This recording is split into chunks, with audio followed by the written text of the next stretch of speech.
Bienvenue sur la page Memisola officielle. Si c'est la première fois que vous tombez sur notre vidéo, nous vous prions de partager et surtout de vous abonner à nos différents réseaux. Nous sommes aujourd'hui là pour parler de l'AVC, l'erreur à ne pas commettre. Je suis accompagnée aujourd'hui de ma collègue, ma soeur, Dr Joannick Adeyemi. Bonjour Joannick.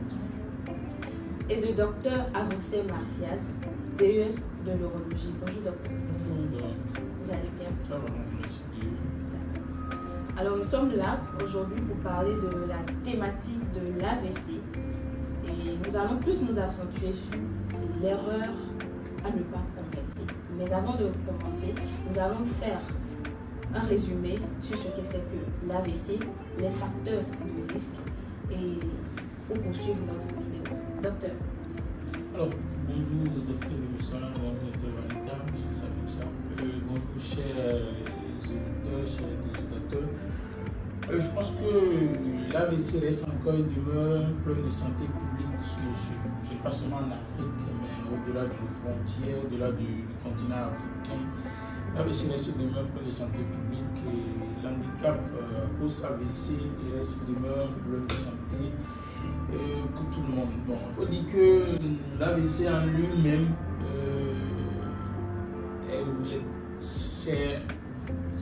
c'est des conséquences à des pathologies que l'on vit chaque jour et des pathologies auxquelles on n'apporte pas des remèdes, des pathologies auxquelles on n'arrive pas, je dirais, faire un bon suivi, auxquelles on n'arrive pas à faire un bon suivi. Le suivi chez le médecin, le suivi que ça chez les spécialistes, que ça chez le médecin généraliste, c'est tout ça qui concourt à ce qu'on appelle en termes courants l'AVC, qui est l'abréviation de ce qu'on appelle l'accident vasculaire cérébral. L'accident vasculaire cérébral, de façon terre à terre, pour que les gens puissent comprendre, c'est un déficit moteur de survenue brutale ayant duré plus de 24 heures. Quand il y a déficit, c'est une incapacité d'un hémicorps à produire des mouvements qu'il a l'habitude de produire de façon quotidienne sur plus de 24 heures. On peut être dans un délai de moins de 24 heures. Cela nous permettra de définir, de classifier, je dirais, ce qu'on appelle les différents types d'AVC. C'est très très important. Il y a certains thèmes dans la définition qu'il ne faut pas occlure. Le déficit moteur, le survenu brutal du déficit. C'est-à-dire quoi? On est là un jour, on s'est levé le matin, on lance l'activité, un coup comme ça, on n'arrive plus à mouvoir la main, on n'arrive pas à se lever la main, on sent une douleur du pied de la main, ou bien on sent une déviation de la bouche, on n'arrive plus à parler, on n'arrive plus à bien s'exprimer. C'est ça qu'on appelle le déficit de survenu brutal surtout. Le déficit de survenu brutal, qu'on appelle AVC, est dû à un certain nombre de causes, de pathologies sous-jacentes qui ne sont pas bien prises en compte. Quand on parle des facteurs de risque de l'AVC, il y en a deux groupes en fait. Il y a les facteurs de risque modifiables et les facteurs de risque non modifiables. Quand on parle des facteurs de risque modifiables, je suppose un instant que monsieur X, madame Y est tabagique. À la longue, ça nous fait un AVC. Mais là, c'est un facteur de risque modifiable. Le tabac. Monsieur ou madame X ou Y est alcoolique, il prend de l'alcool tout le temps. Arrivé à un moment donné, elle peut arrêter de prendre l'alcool. Elle peut faire un AVC sous l'emprise, c'est-à-dire sur une longue durée de prise de l'alcool. C'est pas des risques modifiables.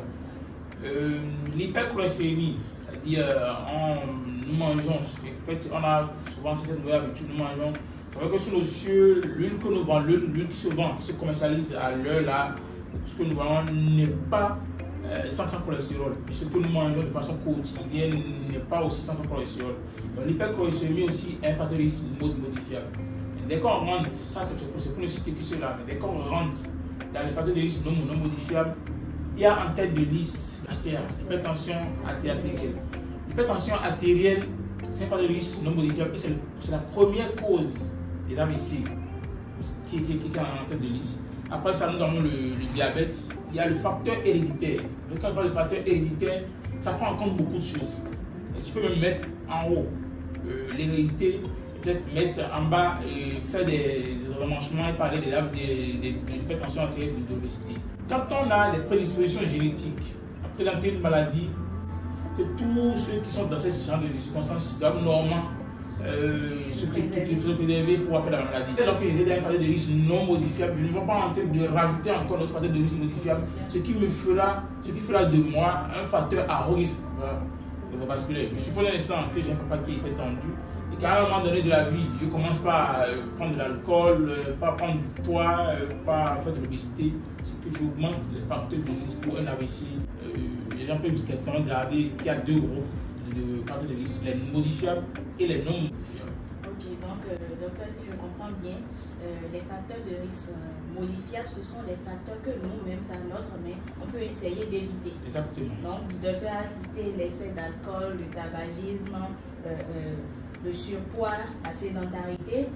Donc, à part ça, il y a les facteurs de risque non modifiables, c'est-à-dire ceux qui ne dépendent pas de nous-mêmes. Alors, nous rentrons maintenant dans le vif du sujet, l'erreur à ne pas commettre. Et pour ça, chers téléspectateurs, nous allons nous inspirer de l'histoire de la maladie de nos patients qui viennent à l'hôpital et qui commettent des erreurs et qui les envoient dans des états critiques, voire même vers la mort, parce que parfois on a des dépôts de corps. Et quand on entend l'histoire, on se dit qu'on pouvait sauver cette personne si cette personne est venue un peu plus à temps à l'hôpital. Notre première histoire, c'est l'histoire d'un patient qui a fait son AVC à la maison avec une paralysie de tout le côté gauche et un problème à articuler. Donc face à cela, et vu qu'il était dans un village où il y avait défaut de moyens, les parents l'ont gardé à la maison.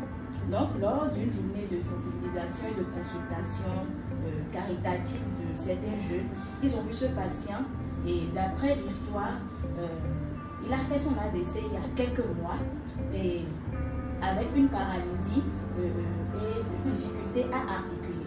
Et face à cela, les parents se contentaient juste de lui donner des décoctions, de faire le massage et de lui donner de temps à autre du paracétamol.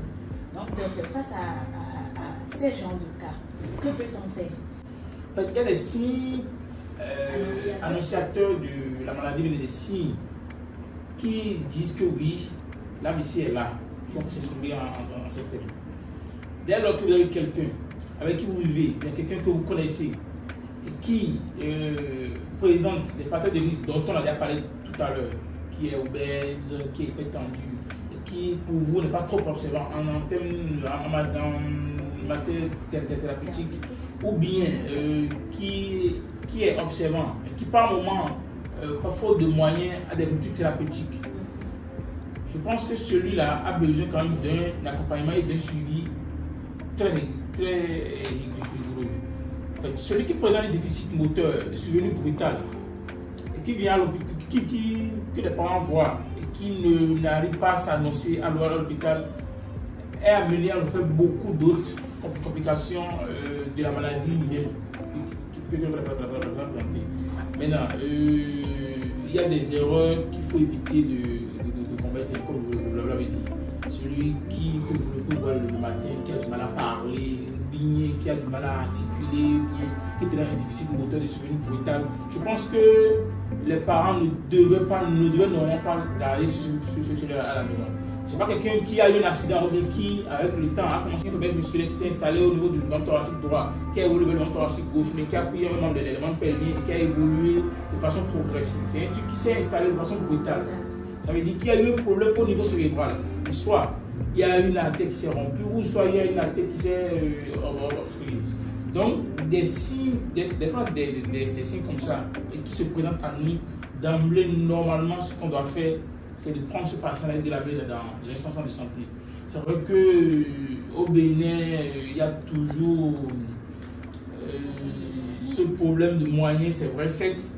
Mis à part les moyens, il y en a qui ont les moyens, mais qui pensent probablement d'abord au côté mystique, voilà, la sorcellerie. Voilà, on leur a lancé un sort, en fait, c'est monté, c'est descendu. En fait, il y a trop de préjugés qui font que la prise en charge, dans les premières heures de la maladie même, on n'arrive pas à la faire. Avant d'aller voir du côté de la tradition, il faut quand même que la personne soit à l'hôpital. On peut garder la personne à l'hôpital et toujours aller voir le Boconon ou bien au niveau du bon, il y a quelque chose. Mais toujours laisser la médecine moderne apporter son plus oui, à la chose. Donc, chers parents, déjà devant les premiers signes, c'est-à-dire vous avez un parent à la maison qui le matin n'arrive plus à parler, n'arrive pas à se lever. La première des choses à faire, avant toute chose, c'est de l'amener à l'hôpital. Même quand il n'y a pas de moyen, au moins même si c'est une simple perfusion à l'hôpital, on pourra le lui faire. Et d'après l'explication de notre docteur, plus la prise en charge est précoce, plus le patient a une chance de récupérer l'usage de ses membres. Ce qui m'amène à raconter également l'histoire d'un patient qui, je pense bien, s'il était venu un peu plus tôt, on pourrait le sauver. Je vais parler même de deux patients.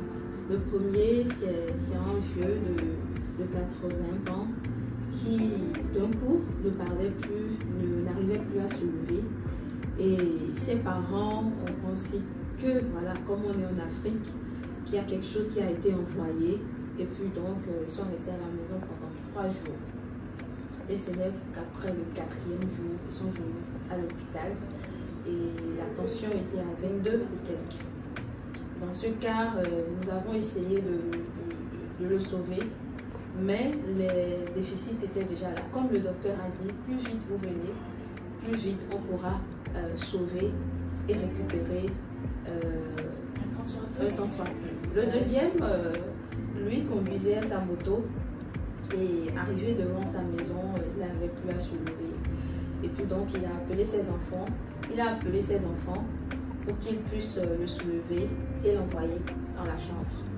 Donc, ce qui a été fait, le lendemain, il s'est senti bien, plus de faiblesse de l'hémicorps, plus de paralysie. La bouche était déviée la veille, mais la bouche est revenue à sa place. Donc, le monsieur a vaqué à ses occupations. Tout va bien.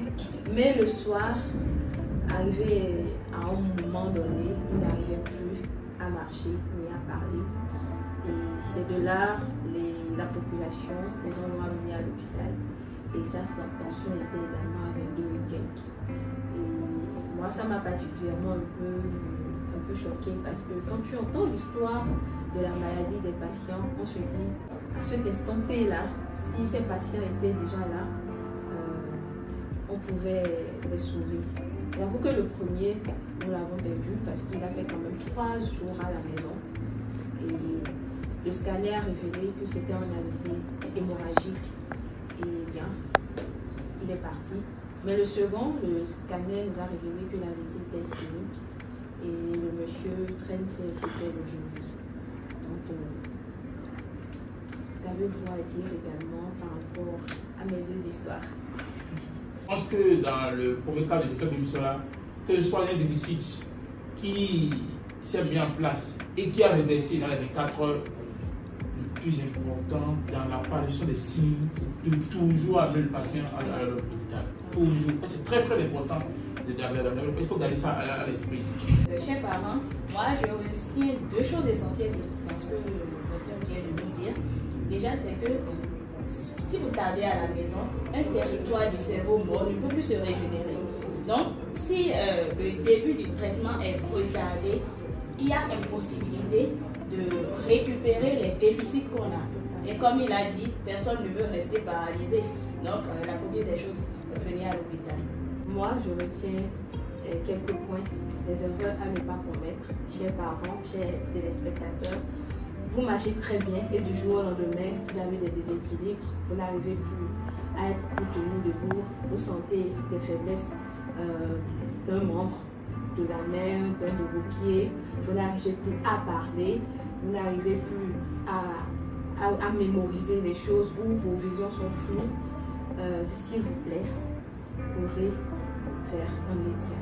Merci à notre docteur Martial, DES en neurologie, pour sa présence, pour ses explications qui m'ont édifié. Et toi, Janine? Moi, j'ai été pleinement satisfaite. Nous vous disons merci et à très bientôt pour une nouvelle émission. Merci de liker, de partager et à très bientôt.